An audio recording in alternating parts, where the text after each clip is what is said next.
What's up, y'all? You're watching Union Minded. I'm your host, Eric, and today we are going to read an article. Well, not a whole article because it's a very long read, but it's out of Jacobin magazine, and I will drop the link in the description box so that you can open it up and read the entire article.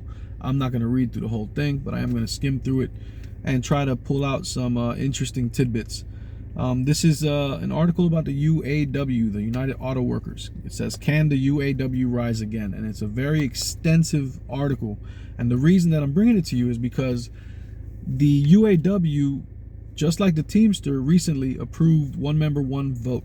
And what that is basically when you're having your international officers up for re-election, instead of having delegates re-elect them, this is a direct rank and file membership vote. So every single member gets to cast a ballot, and it makes the election more representative. It brings democracy into the union organization and into the actual operation of the union. And so it's important because the Teamsters, when they went to one member, one vote, the reformer candidate won. I think his name is Sean O'Brien. I'm not 100% on that, but I think that was his name. But here, the United Auto Workers, for the first time in their history, had one member, one vote. And the reformer candidate won the presidency. But not only that, on the executive board, they won the majority of the seats. They won every single contested election that they ran in. The reformer party did. And so Jacobin did an article, and it's written by Alex N. Press. And it just came out March 31st, so not very long ago. And it came across my news feed, and I was like, oh man, I got to read this. I got to talk about this. So without further ado, I'm going to dive into the article. Again, I'm not going to read the whole thing, but I will put it into the description box so that you can look at it yourselves. All right, so here we go. Detroit. John Wire remembers the day that he threw out his United Auto Workers shirts. He started as a member of Local 1264 in 1995, taking a production job at the Sterling Stamping Plant in Sterling Heights, Michigan. For the following 2 decades, he was a proud union member. Ware saw the labor movement as a key part of building a better world. I personally also agree that the union movement is the tip of the spear, and we really have to lead the way for working folks. But let's get back into here.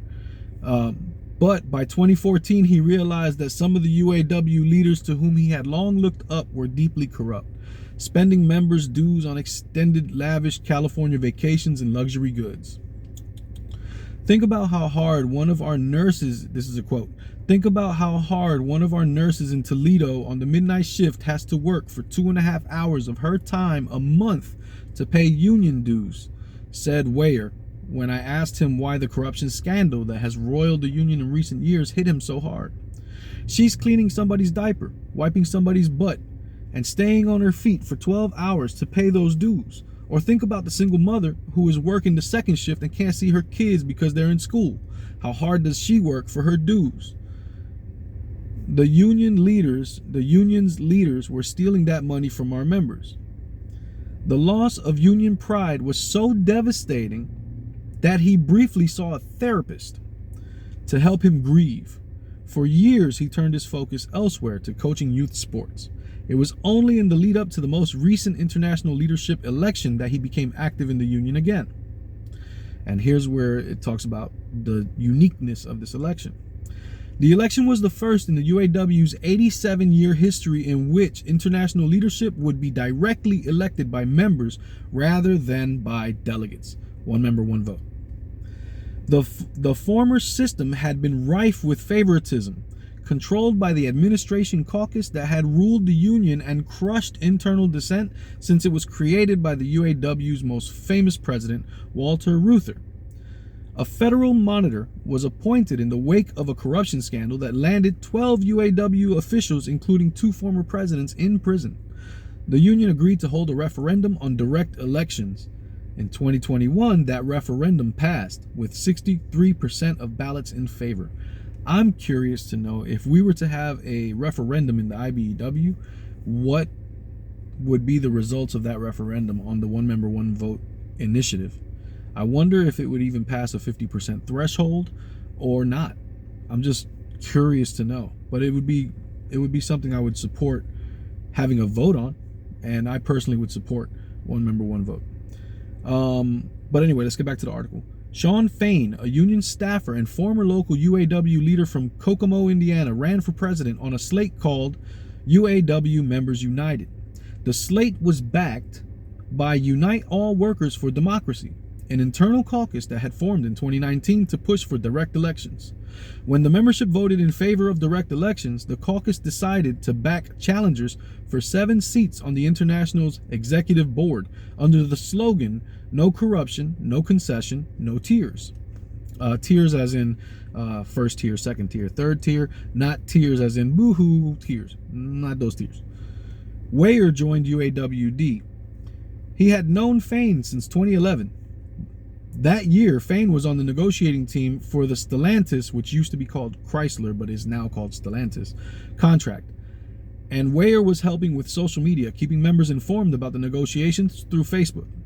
When people would leave comments saying, "Oh, they're trying to screw us, they don't care," Shawn would respond, said Weyer. He'd say, "I'm a negotiator and I care. Here's what we're doing." That's a great response to a membership that's questioning what's going on and is like upset about being or feeling like they're being kept in the dark, to say, "Hey, here's what we're doing," and be forthcoming with what's going on.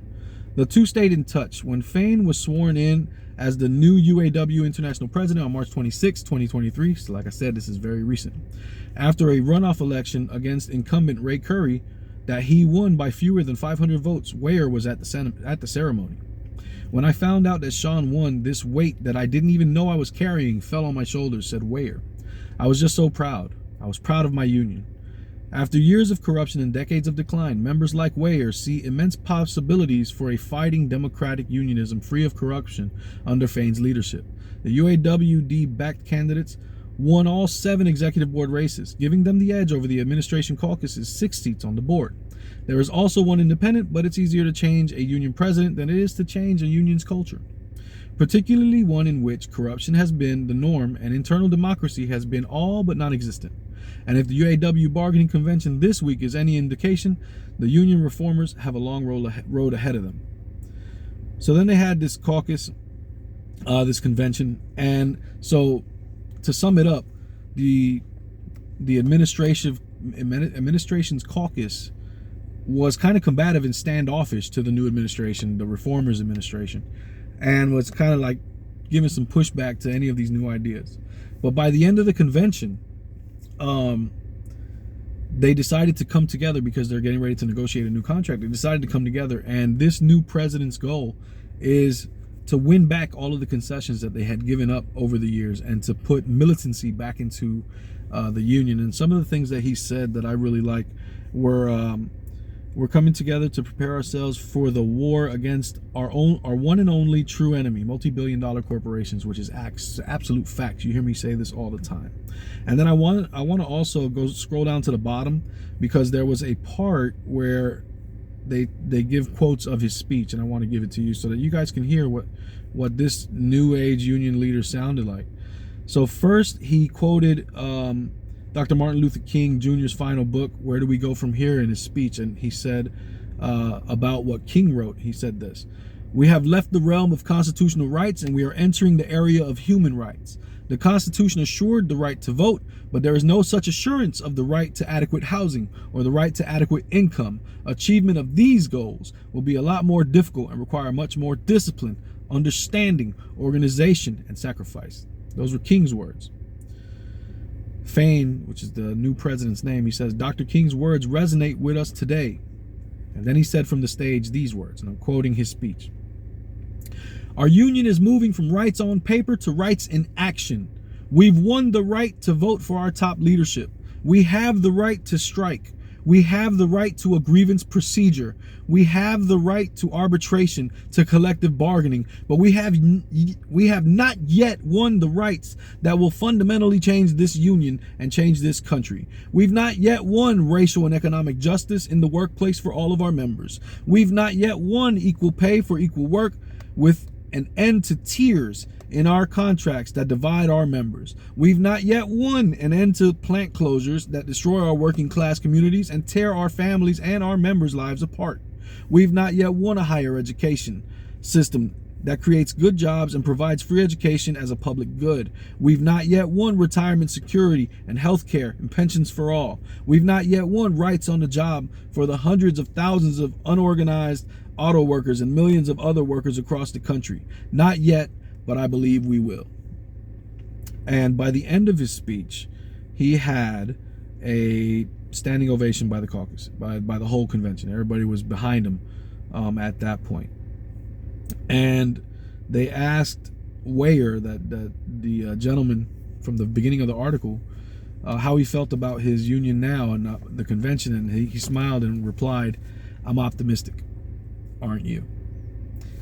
Throughout this article, they mention labor and the story of the UAW, but in it also they talk about the rise in independent labor activity, the rise in unionization that's happening all across the country. And when they talk about that, they talk about it as basically a movement that's happening right now that these reformer leaders see as an opportunity for working people to coalesce and win back some dignity. I mean, in the article, they're talking about a 30-hour work week. I'm all in. If you can get me my same pay rate, my same pay scale, my same salary, my same money, but I only work 30 hours as opposed to 40 hours, why wouldn't I be about that? I'm all about that life. So it's just it's a really good article, and like I said, I'm going to put it in the description box. I hope you guys check it out and read it. But also, I hope you found this information informative and hopefully inspiring, because this labor movement is not coming to a halt. This labor movement is being reborn again and re-energized, and we need to take advantage of this and harness this energy, use it, and propel working people and the standard of living to a higher level than it's ever been. And I believe labor, unions, that's what's going to get it done. My name's Eric. You're watching Union Minded. Thanks for stopping by. Don't forget, the fight's not left and right. It's up and down. It's going to take class solidarity to win always. Each one, teach one. Get out there and reach one. And don't forget, there can never be a union without you and I front and center. Peace.